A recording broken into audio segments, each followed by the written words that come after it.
সুন্দর লাগছে না?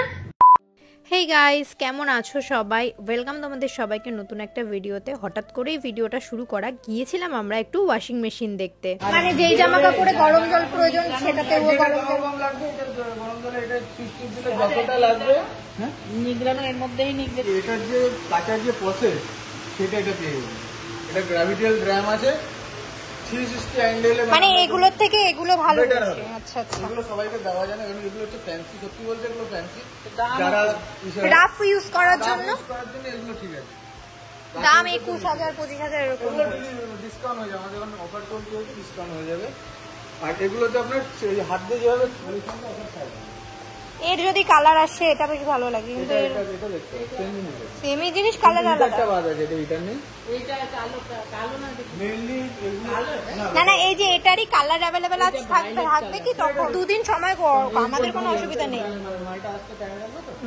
আমরা কতটা জামা কাপড় ধরবে আপনার 7.5 কেজি ওয়েটের জামা কাপড় 7.5 কেজি। আর মা এখানে কোমরে হাত দিয়ে দেখতেছে এইসব। এই যে যেটা আছে আপনি যেভাবে বাড়িতে খুঁটিয়ে কাটেন না, এটা 360 ডিগ্রি অ্যাঙ্গেলে। তো এখানে তো অনেক প্রেস। ওয়াও, দরজাটা লাগানোর জন্য না নতুন ফ্রিজ। হ্যাঁ খুলবো পাই। ওয়াও, মাকে বলছিলাম একটা নতুন নিয়ে নাও। তো গাইস, আমার মা এটা কত ছোট, অত ছোট নেওয়া উচিত না। আমি যখন একটা ব্ল্যাঙ্কেট কাচবো তখন সেটাও কাচতে পারবো না। যাই হোক, তো আমরা এখন ওয়াশিং মেশিন দেখে আসলাম, কিন্তু একটু মানে আমার মনে হয়েছিল যে দাম হয়তো 30-35 সেরকম, তারপরে আবার তার উপরে নাকি ডিসকাউন্ট। তো চলো এখন আমরা এসেছি রাখি পূর্ণিমার গিফট কিনতে। কি গিফট কিনছি না কিনছি চলো দেখাচ্ছি। এসেছি তো অন্য কিছু কিনতে, কিন্তু এসেই দেখলাম আমার বানাতে দেওয়ার টিকলিটা তৈরি হয়ে গেছে। তাই চলো টিকলিটা একটু পরে আগে ট্রাই করে নিই কেমন লাগছে আমাকে। এই টিকলিটা কিন্তু আমার বাবা আমাকে দিয়েছে, খুব আবদার করে বাবাকে একদিন বলেছিলাম আমার সোনার টিকলি পরার ইচ্ছা, তার জন্য বাবা দেখো বানিয়ে দিল। কেমন লাগছে আমাকে অবশ্যই কিন্তু কমেন্ট করে জানিও। সুন্দর লাগছে না? ভালো লাগছে, টিকলি বললে বেশ ভালোই লাগে, কিন্তু ডিজাইনটা আমার খুব পছন্দ হয়েছে। আমি ভাবছিলাম কিরকম হবে না হবে, মনে একটা টেনশন ছিল। হ্যাঁ কারণ আমি তো দেখি যে আমাকে কিরকম লাগবে না লাগবে, বড় হয়ে যাবে না দেখলে বোঝা যায় না। হ্যাঁ অ্যাকচুয়ালি ভালো লাগছে। যাই হোক, ওদিকে আরেকটা জিনিস দেখা হচ্ছে। এখানে আমরা ব্রেসলেট চয়েস করছিলাম, ওখানে চয়েস করাও হয়ে গেছে। এগুলো সবই রাখো, যেগুলো চয়েস করেছি সেগুলো দাও একটু। মানে কাউকে না না, আমার তো এটা ভালো লাগছে, পছন্দ না আমার কি আছে। এত রোগা মানুষের অত মোটাটা দিলে ভালো লাগবে, এইগুলোই ভালো লাগবে। তুই দেখ, এগুলোই ভালো লাগবে। আবার মিনা করা রোগা, আমার থেকেও হাত রোগা। আচ্ছা এটা দেখো, এটা এই ডিজাইনটা বেশি। আমরা মোট এই 3টে ব্রেসলেট চয়েস করলাম।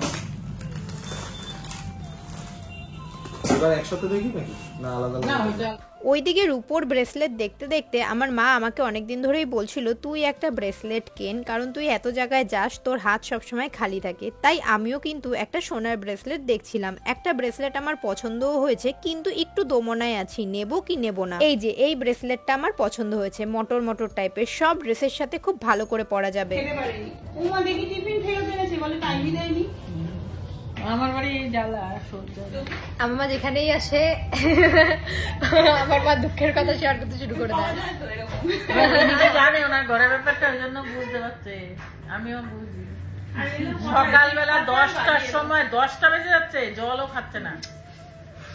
কটার সময় বাড়ি এলো না?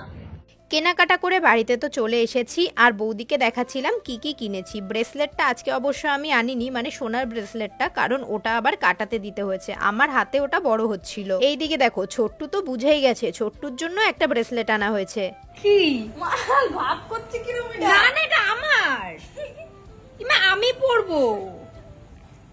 তুমি খেলে দেখো আমার হাতে, দেখো সামনে এসে এই আমার হাতে মোটা মানাবে না, তার জন্য তো এটা আনা।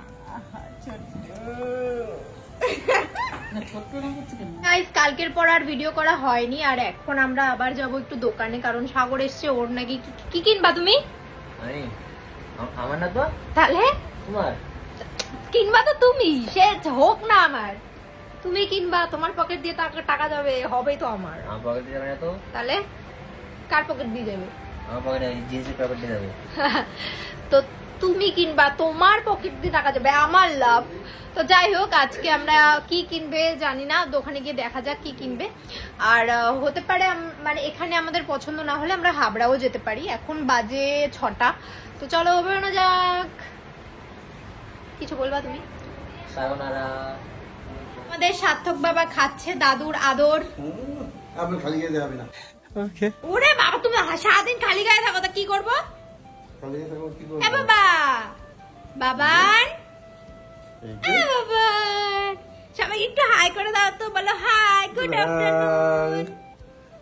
ভাই তো তাল গাছ আছে, ছাগল তাল নিয়ে এসে দেখো। এইটা কি? এটা তো আমার ডবল মুখ, মানে এই তালটা যা বড়, আমি জানি না তোমরা ভিডিওতে কতটা বুঝতে পারছো। এটা আমার, দেখো মানে আমার ডবল মুখ, আমার মুখের ডবল। আর এটা একটু ছোট আছে।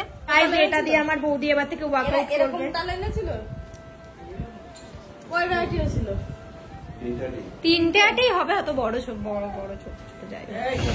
তো গাইজ আমরা এখন রাস্তায় দিয়ে হাঁটি হাঁটি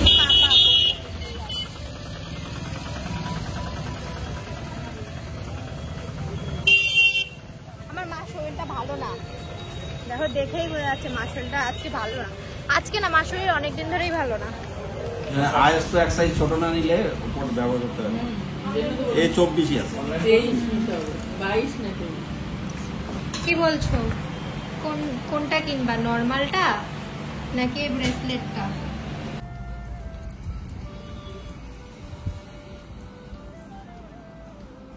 কি বলো? ও কি কিনেছি না কিনেছি সেটা তো তোমাদের আমরা এখন দেখাবো না, কারণ সেটা তো আমার বিয়ের সময় তোমরা দেখতে পাবে। কিন্তু এই যে সবসময় পরে থাকার জন্য এই ব্রেসলেটটা নিয়ে চলে এসেছি। আর কেমন লাগছে অবশ্যই কিন্তু কমেন্ট করে জানিও। এই ডিজাইনটা যে এখন ট্রেন্ডিং চলছে সেটা আমি জানতাম না। আমি যদি জানতাম যে এই ডিজাইন এখন সবাই করছে, আমি এটা কিনতামই না। আমার পছন্দ হয়েছে তাই আমি কিনেছি। তারপরে আমি পরার পর দোলা আমাকে বলছে অনেকের হাতে দেখেছি। তারপরে সেদিন আমি প্রিয়স্মিতাদের বাড়ি গিয়েছিলাম, প্রিয়স্মিতাও বলছে যে ওরও একজন রিলেটিভ কিনেছে। তো আমি ভাবলাম হায় রে, আমি একটু অন্যরকম বানাতাম, মানে আমার সবসময় একটু ইউনিক পড়ার ইচ্ছা। যাই হোক, হয়ে গেছে, কিছু আর করার নেই। এবার যেটা বলছি, কি কি কিনেছি না কিনছি সেটা তোমাদের মাঝে মাঝে আমি দেখাই, কিন্তু প্রপার তো আমার বিয়ের সময় তোমরা দেখতে পাবে সাগর কি কিনলো না কিনলো। অবশ্য ওই ডিজাইনগুলো যে দেখালাম ওটার মধ্যে যে কোনো একটা নেওয়া হয়েছে। এইটুখানি বলার ছিল। ভিডিওটা কেমন লাগলো অবশ্যই জানিও।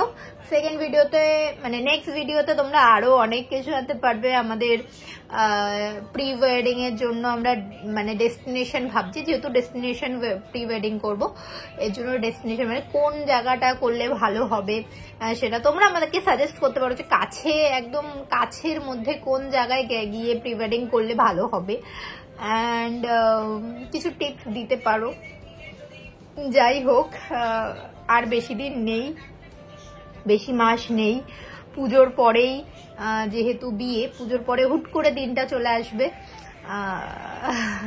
শপিং টপিং এখনো আমাদের তেমন ভাবে শুরু হয়নি। কিছু কিছু জিনিস কেনা হয়েছে, সেটা আমি তোমাদের সাথে শেয়ার করে দেবো।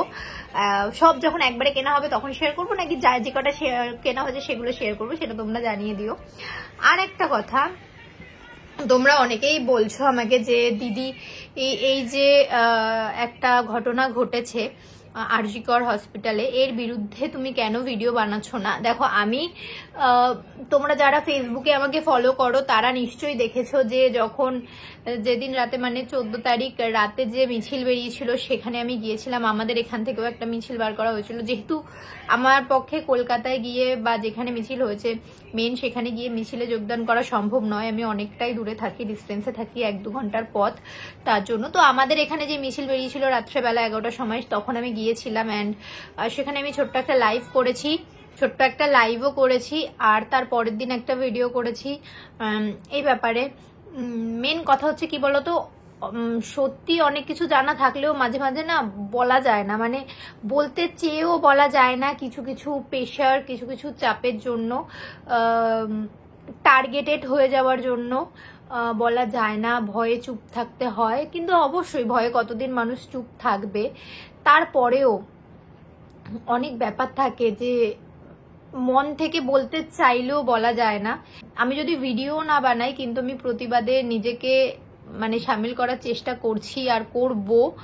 তো অনেক ইনফ্লুয়েন্সারই ভিডিও করে প্রোটেস্ট করছে, আমারও উচিত ভিডিও করে বলা, তার জন্য আমি একটা ভিডিও অলরেডি করেছি। আবার যদি আমি বেশি ভিডিও করি তোমরাই আমাকে কমেন্ট করবে হ্যাঁ এরকম ব্যাপারেও এত ভিডিও করে কন্টেন্ট তৈরি করছো। তো আমি সেই ব্যাপারটায় যেতে চাই না, আমার যেইটুখানি প্রয়োজন আমি বলেছি করেছি। আর হ্যাঁ মিছিল যদি আমাদের এখান থেকে বেরোয় আমি অবশ্যই সেখানে নিজেকে সামিল করার চেষ্টা করব। আমিও চাই দোষীরা শাস্তি পাক, জঘন্যতম শাস্তি পাক। আর কি বলতো, এইসব রেপিস্টদের আইনগত শাস্তি না দিয়ে উচিত হচ্ছে জনতার মাঝে ছেড়ে দেওয়া, মানে জনগণের মাঝে এদেরকে ছেড়ে দাও, জনগণ তাদেরকে শাস্তি দিক। কি বলবো, মানে এরকম জঘন্যতম অপরাধের বিরুদ্ধে আজকে বলতে গিয়েও ভয় পাওয়ার কারণ তোমরা জানো আমাদের দেশের সিস্টেমটা কিরকম, এটা নিয়ে বলার কিছু নেই। যাই হোক, আমিও চাই যারা দোষী তারা শাস্তি পাক, প্রতিবাদে আমিও আছি, আমিও চাই জাস্টিস পাক। নিজেকে যতটা সামিল করতে পেরেছি ততটা আমি করব, আর আশা করব দোষীরা শাস্তি পাক।